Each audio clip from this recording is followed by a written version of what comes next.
Boss panics without translator at event. Until secretary's autistic daughter steps in and amazes. Richard Miller was breaking out in a cold sweat as he checked his watch for the 10th time in 5 minutes. The most important meeting of his company's life would start in 15 minutes, and the official translator had simply vanished without explanation. The secretary's daughter, an 8-year-old girl who was at the office because school had been cancelled, would be the only person capable of saving the million-dollar deal that was about to slip through his fingers. "Where the hell is Henry?" Richard muttered to himself, running a hand through his graying hair. He had already called the translator 7 times, and each call went straight to voicemail. Sarah Johnson, his secretary of 12 years, entered the room carrying a stack of documents with a worried expression on her face. Behind her, a small girl with short brown hair observed everything with curious, attentive eyes. "Mr. Richard, I still haven't been able to reach Henry," Sarah said, trying to keep her voice calm. "And I'm sorry for bringing Emily, but the school—" "I don't care right now, Sarah," Richard snapped, cutting her off. "The Japanese delegation will be here in 10 minutes and I have no translator. 12 years preparing this partnership, and it's all going down the drain." Emily, who had been silently watching, took a step back at the raised tone. Sarah instinctively moved in front of her daughter, a protective gesture that had become automatic over the years. "Sir, I tried calling other translation agencies, but it's the eve of a holiday, and no one can provide a professional on such short notice," Sarah explained, keeping her voice low to avoid further startling Emily. Richard began pacing back and forth across the room, his heavy footsteps echoing on the wooden floor. Miller and Associates had grown significantly in recent years, but this contract with the Japanese corporation, Nakamura Corporation, would be what finally placed the firm at the top of the American market. 15 years building this reputation, Sarah. 15 years. And now, because of an irresponsible translator, I'm going to lose the opportunity of a lifetime. Richard slammed his fist on the desk, sending papers flying.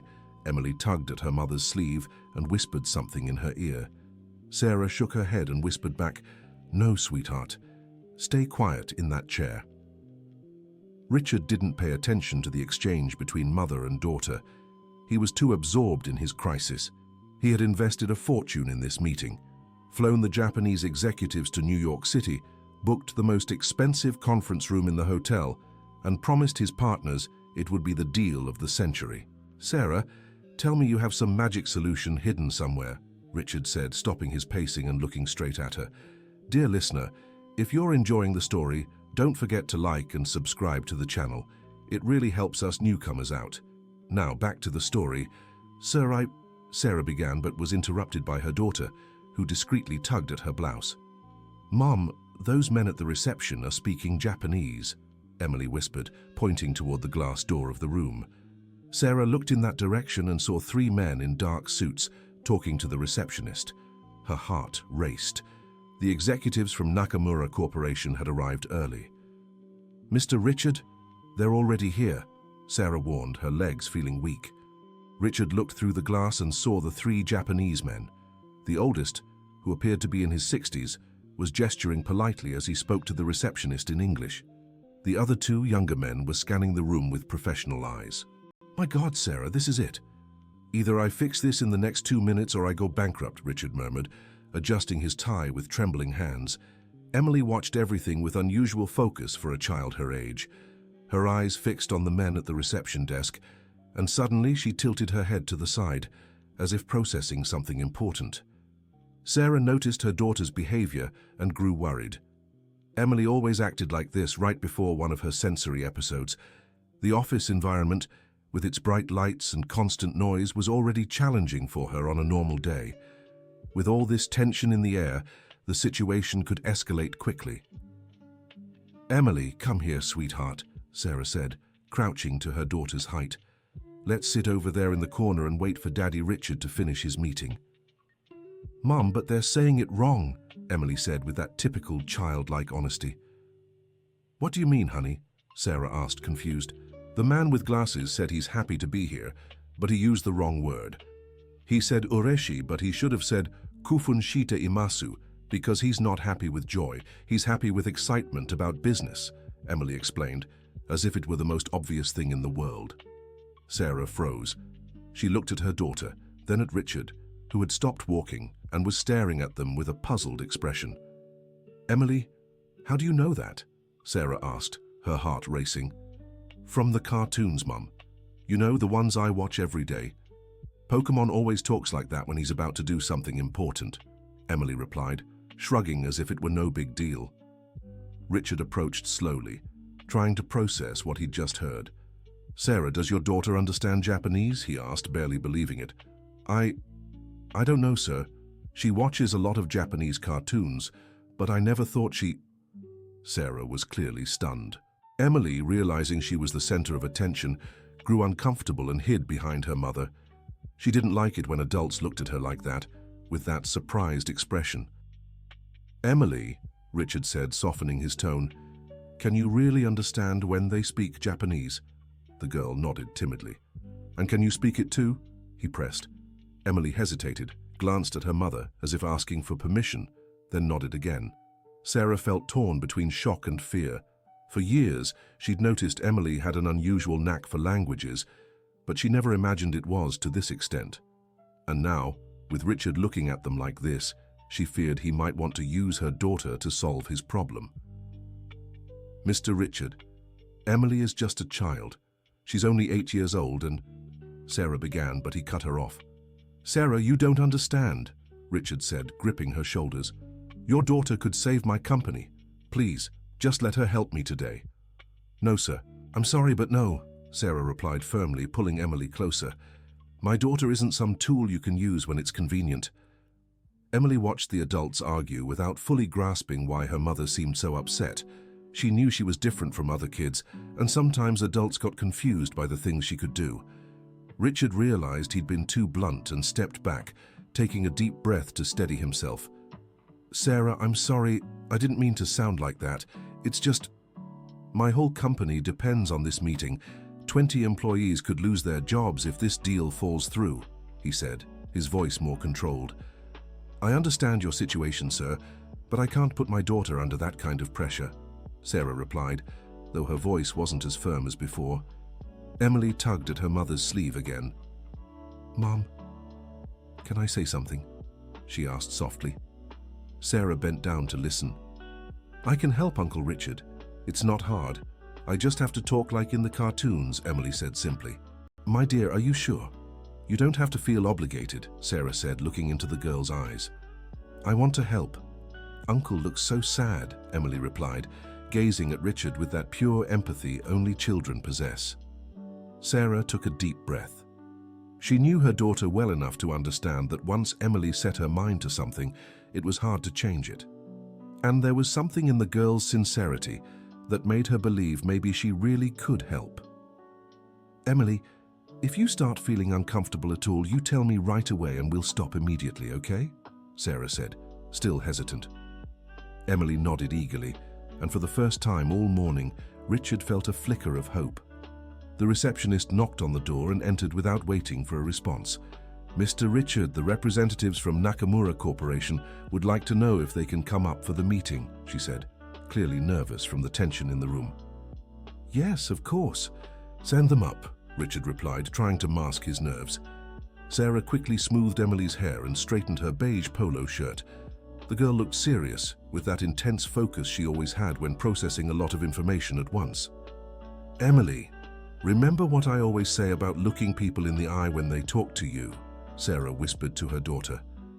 "I remember, Mom, but sometimes it's hard," Emily answered honestly. "I know, sweetheart. Just do your best, okay?" Sarah said, kissing the girl's forehead. Footsteps in the hallway announced the arrival of the Japanese executives. Richard positioned himself near the door, trying to appear confident, while Sarah and Emily stayed slightly back. The door opened, and 3 men entered. The oldest, with graying hair and glasses, smiled politely and gave a slight bow. The other 2 followed suit. "Good morning, Mr. Miller. I'm Kenji Nakamura," the eldest man said in English, extending his hand. "Good morning, Mr. Nakamura. It's an honor to have you here," Richard replied, shaking each of their hands. Emily watched everything carefully, noting every gesture, every facial expression. She had learned from her favorite cartoons that body language was just as important as words. "We hope it's not inconvenient, but we arrived a bit early," Nakamura said, still in English. "Not at all. We're ready to begin," Richard lied, shooting a quick glance at Sarah. The Japanese executives noticed Sarah and Emily in the corner of the room. Nakamura looked questioningly at Richard.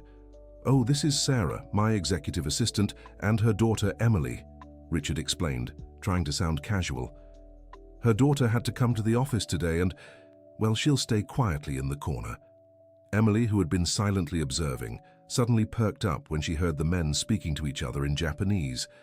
One of them had commented on the weather, and she couldn't help herself. "Kyou wa ii tenki desu ne," Emily said softly, remarking that it was a beautiful day.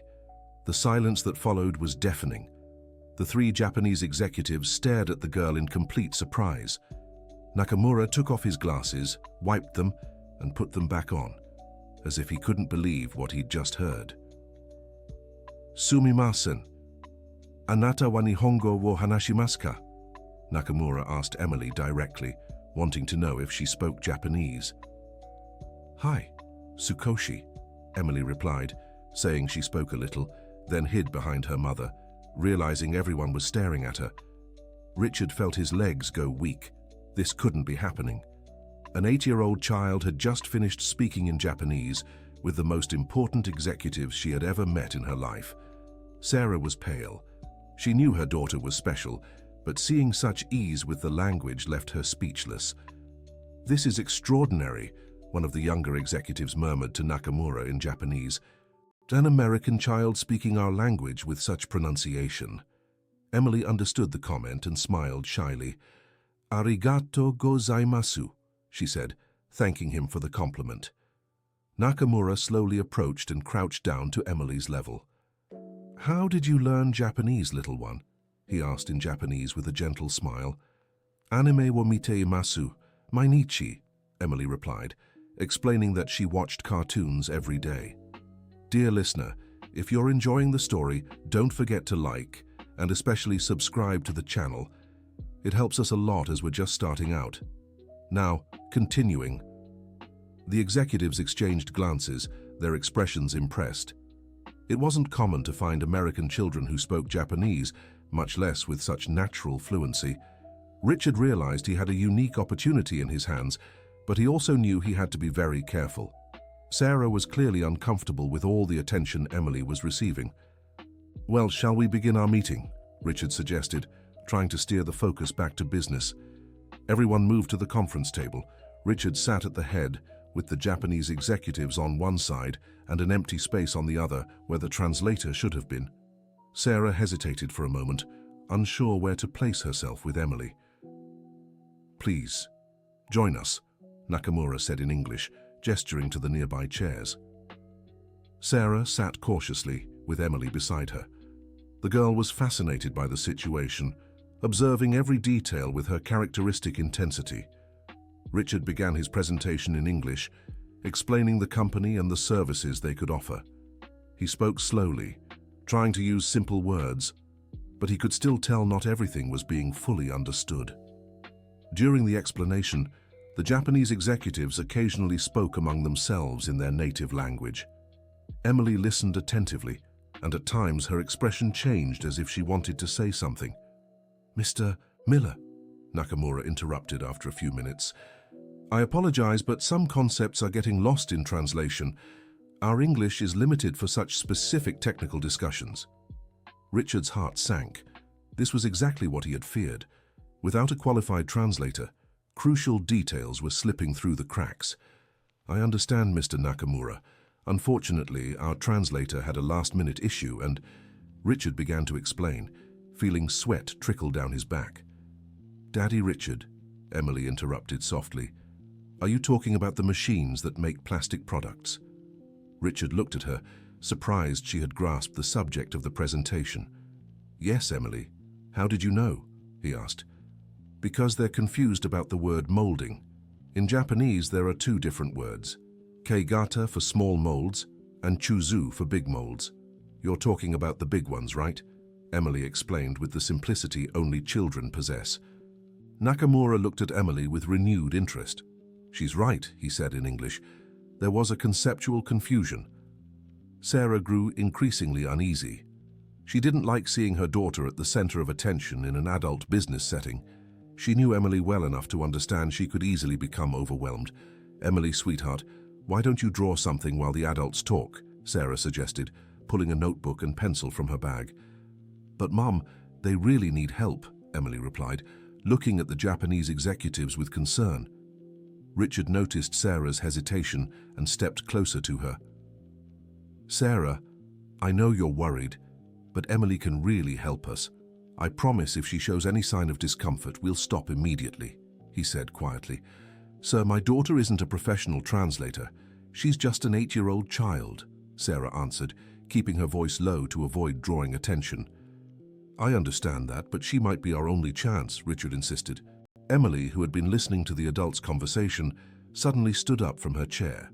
"Nakamura-san," she said, addressing the older executive directly. "Oka-san wa shinpai shite imasu." She had explained in Japanese that her mother was worried. Nakamura smiled kindly and replied in Japanese, "Watashi moko ga arimasu. Anata no oka-san wa ii oka-san desu." He had said that he also had children and that her mother was a good mother. Emily translated for Sarah. "Mom, he said he has kids too and that you're a good mom because you worry about me."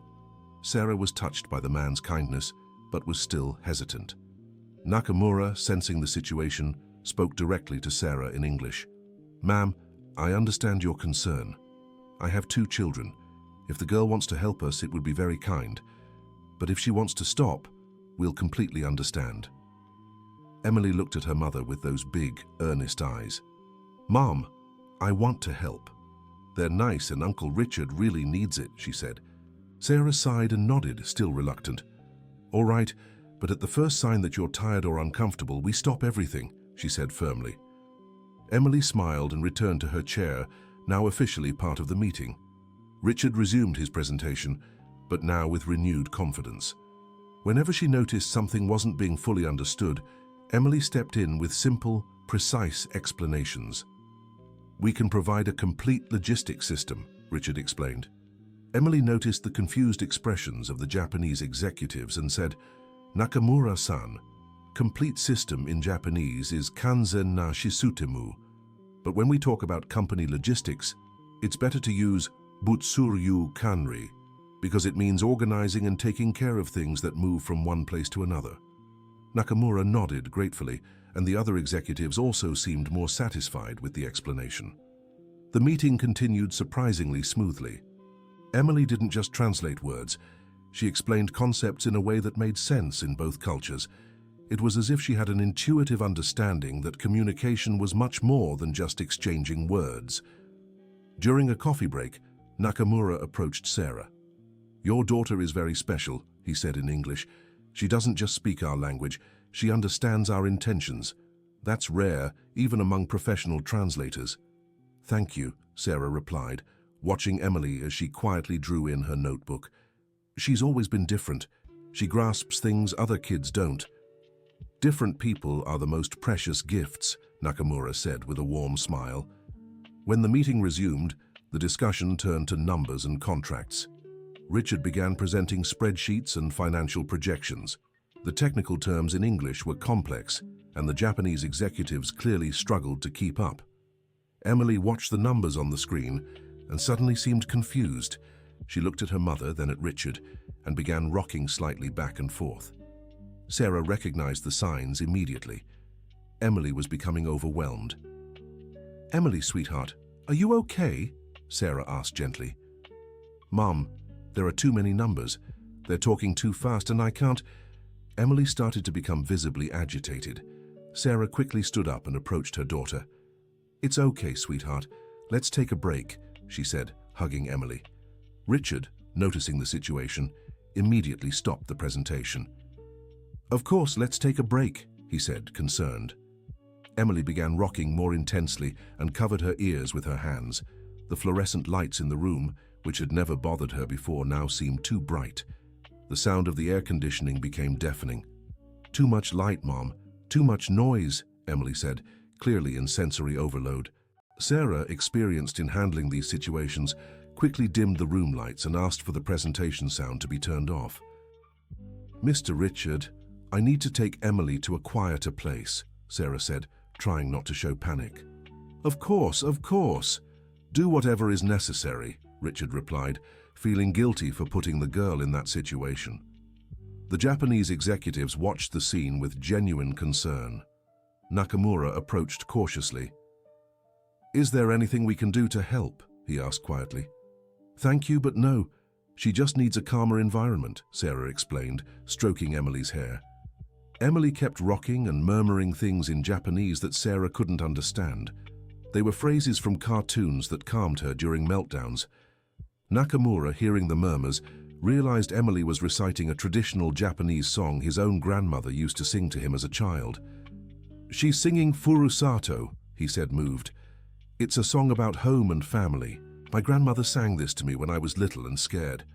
Sarah looked at him gratefully. Knowing it wasn't just meaningless babbling reassured her. Slowly, Emily began to calm down. The familiar song and her mother's embrace were working. "Mom, I'm sorry," she whispered. "It got really hard all of a sudden." "No need to apologize, my dear. You were amazing. You helped so much," Sarah said, kissing the girl's forehead. Richard approached cautiously. "Emily, are you okay?" he asked with genuine concern. Emily nodded, still a little worn out. "I wanted to keep helping, Uncle Richard, but the numbers got too jumbled in my head," she explained. "You've already helped more than I could ever ask for," Richard replied, crouching to her level. Nakamura stepped forward and spoke to Emily in Japanese. "Arigatou gozaimashita, Emily-chan. Anata wa totemo tasukete kuremashita." He had thanked her and said she had helped a lot. Emily smiled shyly and replied, "Duita shimashite, Nakamura-san." She had said "you're welcome" with a politeness that impressed everyone present. "Mr. Miller," Nakamura said, addressing Richard, "I'd like to continue our conversation, but I understand if you'd prefer to reschedule due to the circumstances." Richard looked at Sarah and Emily. The girl still seemed a little worn out, but was doing better. "Emily, do you feel well enough to stay here quietly while I finish talking with the gentleman? You don't need to translate anymore," Richard asked. Emily looked at her mother as if asking for permission. "If you feel comfortable," Sarah replied. "Can I draw?" Emily asked. "Of course," everyone answered almost in unison, making Emily giggle. The meeting resumed, but now at a slower, more careful pace. Richard made sure to use simpler terms, and occasionally Emily offered voluntary clarifications when she sensed confusion. What impressed the Japanese most wasn't just Emily's language skills, but her sensitivity in noticing when communication wasn't flowing well. After 2 hours, they reached a preliminary agreement. The Japanese showed genuine interest in establishing the partnership, but wanted to conduct a more detailed analysis of the technical documents. "Mr. Miller, we'd like to schedule a second meeting for next week," Nakamura said. "Today was very productive, especially thanks to our little interpreter." Emily, who had been drawing, looked up when she heard her name mentioned. "I hope you can join us again, Emily-chan," Nakamura said, speaking directly to her. Emily glanced at her mother, who nodded in approval. "Hi," Emily replied excitedly, making everyone laugh. As the Japanese executives prepared to leave, Nakamura approached Sarah. "Ma'am, I hope you don't find me impertinent, but your daughter has a very special gift. Not just for languages, but for understanding people," he said. "Thank you. She's always been like that, very observant," Sarah replied. "If you ever want to visit Japan, it would be an honor to host you," Nakamura said, handing her his personal card. Emily, overhearing the conversation, visibly brightened. "Mom, can we go see where Pokemon lives?" she asked, referring to a location from the animated show. Everyone laughed, and the tension that had filled the morning finally dissolved completely. After the Japanese delegation left, Richard sank heavily into his chair. The adrenaline was fading and he began processing everything that had happened. "Sarah, I don't even know how to thank you," he said, running his hands over his face. "No need to thank me, sir. Emily did it because she wanted to," Sarah replied, watching her daughter, who had gone back to drawing quietly. "No, Sarah, I need to be serious with you," Richard said, standing up. "Today, I realized that for years I treated you only as an employee, but you're so much more than that. You and Emily, you saved my company today." Sarah was surprised by the sincerity in his voice, "And I also realized how insensitive I've been to your needs as a mother. How many times did you ask to work from home to take better care of Emily, and I refused?" Richard continued. "Sir, you don't have to," Sarah began, but he interrupted. "Yes, I do. From now on, you'll work in whatever way is best for both of you, and Emily will always be welcome here, not as a nuisance but as part of our work family," Richard said firmly. Emily, who had been drawing, came over and showed her picture. It was a colorful image of several people around a table, all smiling. "It's us today," she explained simply. Richard looked at the drawing and felt a lump in his throat. In the picture, everyone seemed happy and united, exactly how he wished his company could always be. "Emily, can I keep this drawing?" he asked. "Of course. I made it for you," she replied, handing him the paper.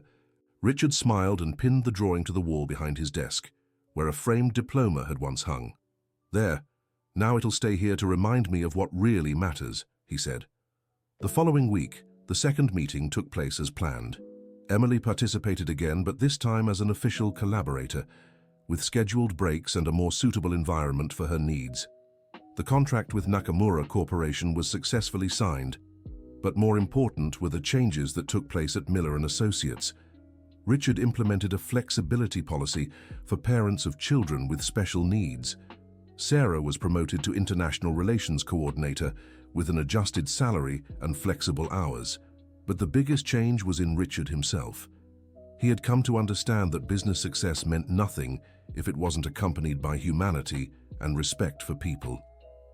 Months later, when the partnership with the Japanese was well established, Nakamura returned to the United States for a follow-up visit.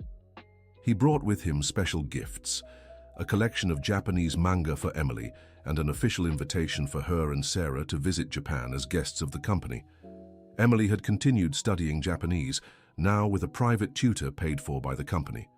Her ease with the language became even more impressive with formal instruction. "Emily-chan," Nakamura said during the visit, "would you like to know something interesting?" Emily nodded, curious.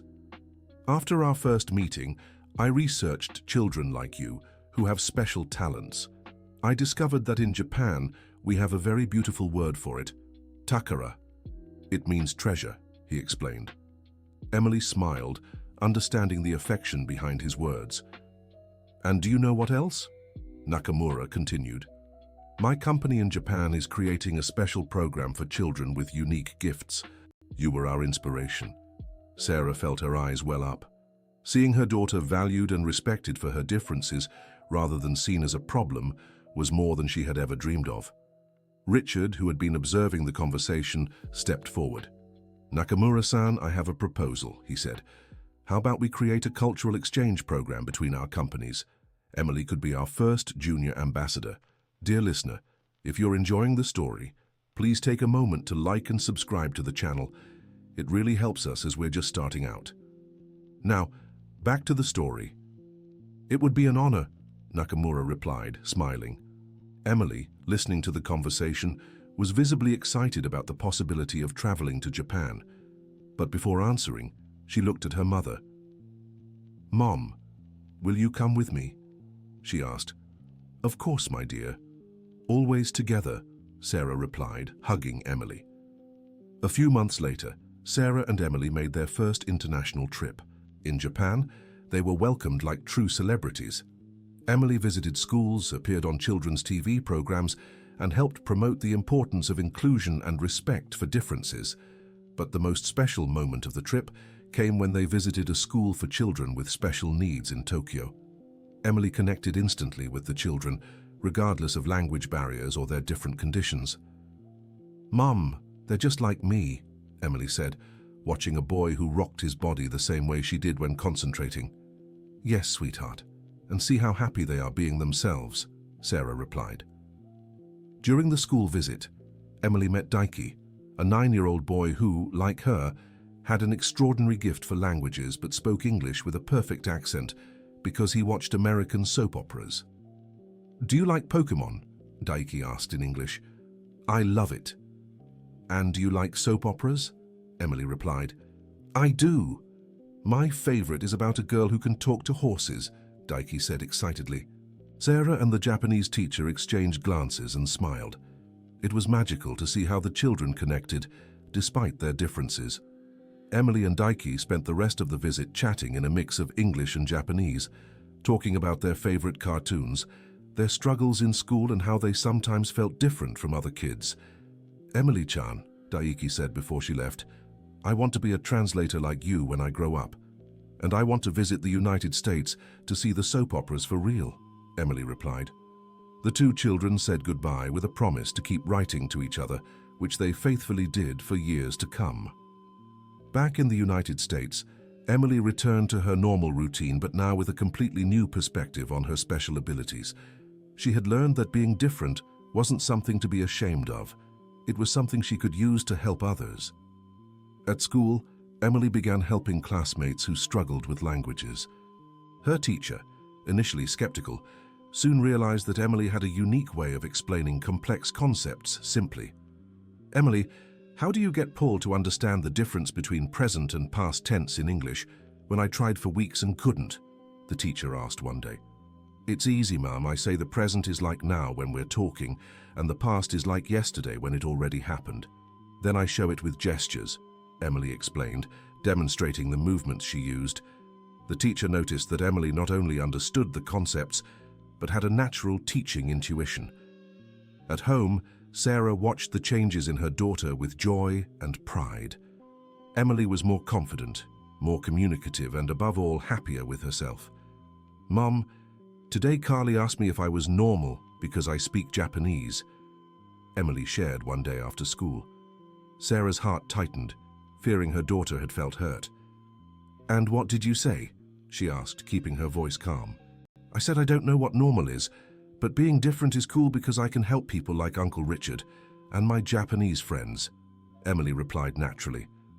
Sarah smiled, realizing her daughter had developed a healthy self-esteem about her differences. At work, the changes were also evident. Richard's company had become a benchmark for inclusion and flexibility for employees. Many professionals with special needs children sought jobs there, knowing they would be understood and supported. The partnership with the Japanese expanded beyond expectations. What had started as a business contract turned into a network of cultural and educational collaboration. Richard created a special fund to support families of children with special needs, offering scholarships, therapies, and job training courses for parents. "Sarah, you know all this started because Emily was here that day," Richard said one day, gazing out the office window. "I know, Mr. Richard. Sometimes I think things happen exactly as they should," Sarah replied. "I used to believe success was just about numbers and contracts. Emily taught me that real success is about human connections," Richard reflected. Emily, who was in the next room doing homework, overheard the conversation and smiled. She didn't fully grasp all the concepts the adults discussed, but she knew she had done something good. 2 years after the first meeting with the Japanese, Emily had become a minor celebrity in the world of international business. Not because she was exploited or put on display, but because her story inspired companies to rethink their inclusion policies. She participated in special conferences on diversity, always accompanied by her mother and with limited time to avoid exhaustion. Her appearances were brief, but impactful. "What do you think I've learned from being different?" Emily asked during one such conference, speaking to an audience of executives. The crowd fell silent, waiting for her answer. "I've learned that everyone is different in some way. Some are different on the outside, others on the inside. Some know things others don't. And when we bring our differences together, it becomes so much cooler," she said with the simplicity that touched hearts. The audience gave a standing ovation, many with tears in their eyes. After the conference, a businessman approached Sarah. "Ma'am, my son has Down syndrome, and I've always feared people wouldn't take him seriously in the future. Your daughter gave me hope," he said, moved. "Special children don't need pity. They need opportunities. Emily taught me that, Sarah replied. Emily, who had overheard the conversation, approached the man. "What's your son's name?" she asked. "Michael," the man replied. "When I meet Michael, I'll teach him Japanese if he wants to learn." "Special people can learn anything," Emily said with conviction. The man knelt down and hugged Emily, unable to hold back his tears. Back in New York City, Emily and Sarah's lives had found a perfect balance. Emily remained a normal child most of the time, playing, studying, and experiencing the same joys and challenges as any girl her age. But she also had her special activities, Japanese lessons, video calls with Daiki and other children around the world, and occasionally, when the right opportunities arose, small translation or cultural mediation jobs. Sarah had found professional fulfillment in a way she never imagined possible. Her work was no longer just a job, but a mission to show that inclusion benefits everyone. Richard's company thrived not just financially, but as a model workplace. Employees from various firms requested transfers to work there, not just for the benefits, but for the culture of respect and appreciation for differences. On a special afternoon, 3 years after that first dramatic meeting, Nakamura returned to the United States for a celebratory visit. The partnership between the companies had become a success story studied in business schools. Emily, now 11 and even more fluent in Japanese, welcomed him with a presentation she had prepared herself. "Nakamura-san," she said in perfect Japanese, "I want to thank you for believing in me when I was little and didn't know I could do important things." Nakamura, visibly moved, replied, "Emily-chan, you didn't just help me close a deal. You taught me that the greatest treasures are people, especially those who see the world differently." "I have a gift for you," Emily said, handing him an envelope. Inside was a handwritten letter in Japanese with careful, childlike penmanship, but perfect grammar. Nakamura read it silently and then looked at Emily with admiration. "You wrote about how our friendship changed your life," he said. "But you should know it changed mine too." Emily smiled and then announced, "Nakamura-san, I've decided what I want to be when I grow up." "What do you want to be?" he asked, curious. "I want to build bridges," Emily replied. "Bridges?" Nakamura asked, confused. "Yes, bridges between different people. Bridges made of words, understanding, and kindness. Like the bridge we built between the United States and Japan," Emily explained. Sarah, listening to her daughter's answer, felt her heart swell with pride. Emily had found not just a talent, but a purpose. Richard, who had been observing the conversation, stepped forward. "Emily, you know you're already building those bridges, don't you?" he said. "How so, Uncle Richard?" Emily asked. "Every person you help communicate, every time you show that being different is special, every child you inspire to believe in themselves. You're building bridges," he explained. Emily thought for a moment and then nodded. "Then I'll keep building bridges forever," she said with determination. The meeting ended with a special ceremony where Emily was named official cultural ambassador between the two companies. It wasn't just an honorary title, but a real acknowledgement of her unique role in uniting cultures through mutual understanding. Months later, Emily received a special letter from Japan. It was from a school for special children that had implemented a cultural exchange program inspired by her story. "Mom, they want me to help other kids learn that being different is good," Emily said, showing the letter. "And do you want to do that?" Sarah asked. "I really do, but only if you come with me," Emily replied.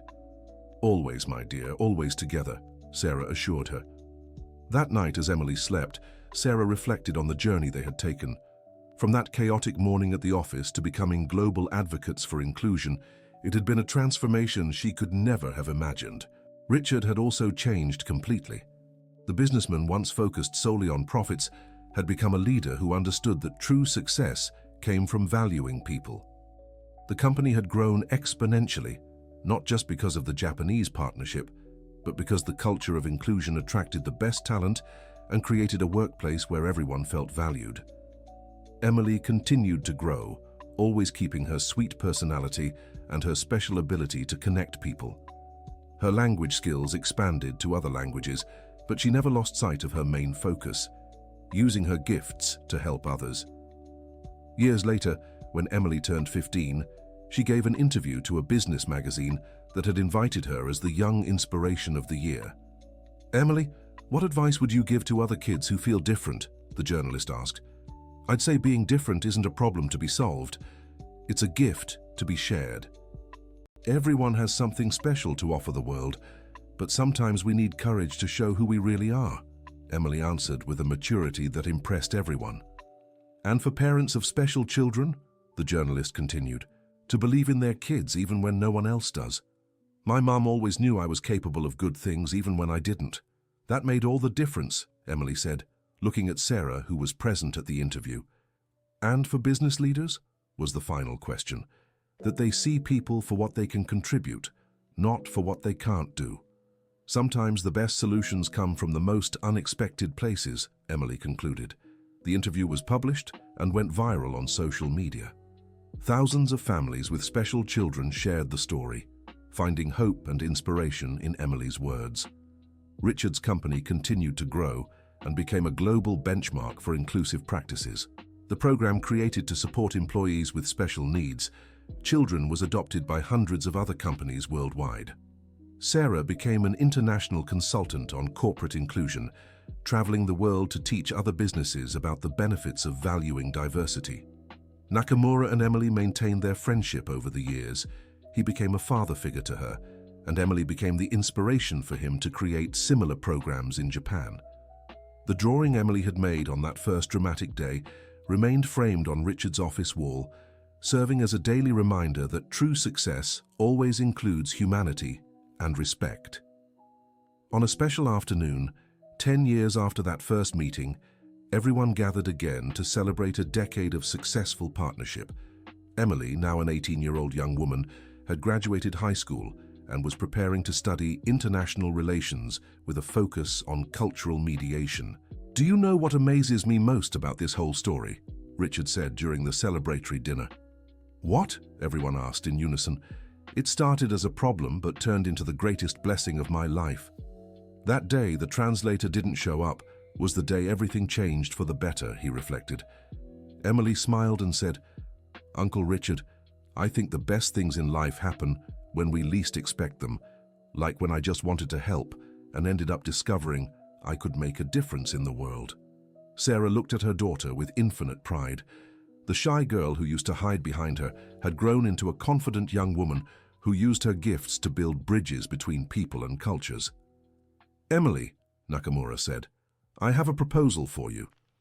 "What is it, Nakamura-san?" she asked curiously. "Our company in Japan is creating a cultural exchange program for young people. I'd like you to be our first international coordinator. It would be a way for you to keep building bridges, now officially," he explained. Emily looked at her mother, who nodded encouragingly. "It would be an honor, Nakamura-san, but on one condition," Emily replied. "What is it?" he asked. "That the program is open to young people of all abilities and backgrounds. I want other special kids to have the same opportunities I did," she said firmly. "Deal," Nakamura answered, extending his hand for a formal handshake. Emily shook his hand and smiled. Another bridge was being built. The celebration lasted late into the night, with everyone sharing memories and making plans for the future. Emily had decided that, in addition to attending university, she would also study special education so she could better work with children who had needs similar to hers. When the evening ended and everyone was saying goodbye, Emily approached Richard. "Uncle Richard, can I ask you something?" she said. "Of course, Emily, always," he replied. "Do you regret that day you got mad because I was in the office?" she asked with the straightforward honesty that always defined her. Richard thought for a moment and then smiled. "Emily, if I could go back in time, I'd do everything exactly the same. Because it was my frustration that made me accept your help, and it was your help that made me discover what really matters in life," he answered sincerely. "Then you're forgiven for scolding me," Emily said, laughing. "Thank you for forgiving me, Emily, and thank you for changing my life," Richard said, hugging her. As Emily and Sarah drove home that night, the girl reflected on everything that had happened in her life. "Mom, do you think if I were a normal kid, our life would be different?" she asked. Sarah stopped driving and looked at her daughter. "Emily, do you want an honest answer?" she asked. Emily nodded. "I think our life would be much emptier. Your differences didn't just make our life more interesting, they gave it purpose," Sarah replied. "I think so too," Emily agreed. "And Mum?" "Yes, sweetheart?" "Thank you for never trying to change me, for letting me be who I am," Emily said. Sarah felt her eyes fill with tears. "Thank you for teaching me that loving someone means accepting everything they are, not trying to shape them into what we think they should be," she answered. When they got home, Emily went straight to her room. On the wall was a world map where she marked with colored pins all the places where her story had inspired positive changes for special children. The map was full of pins: United States, Japan, Germany, Australia, Canada. In all these places, children were being treated with more respect and given more opportunities because of the shift in thinking her story had inspired. Emily touched each pin and smiled. Each one represented a bridge built, a life changed, a family that had found hope. Before bed, she wrote in her journal, a habit she had developed over the years. "Today marks 10 years since the day it all began." Sometimes I think about how things would be if the translator had shown up that day. I'd probably just be a girl who watches Japanese cartoons, but he didn't come, and that changed my life and the lives of so many others. Maybe problems are just opportunities in disguise. Tomorrow, I'll start preparing for the new program in Japan. I can't wait to meet more special children and help them discover how important their gifts are. I'll keep building bridges until the whole world is connected by understanding and love. And with that, Emily closed her diary and got ready for bed, dreaming of all the bridges she'd still build and all the lives she might touch with her unique way of seeing the world. The end of the story. Now tell me what you thought of this amazing story. Do you know any special child who deserves to be celebrated? Share your honest thoughts in the comments and let us know where you're watching from. Do you think Emily made the right choices? We'd love to hear your opinion. Thank you so much for joining us. Don't forget to like, and most importantly, subscribe to the channel so you don't miss other heartwarming stories.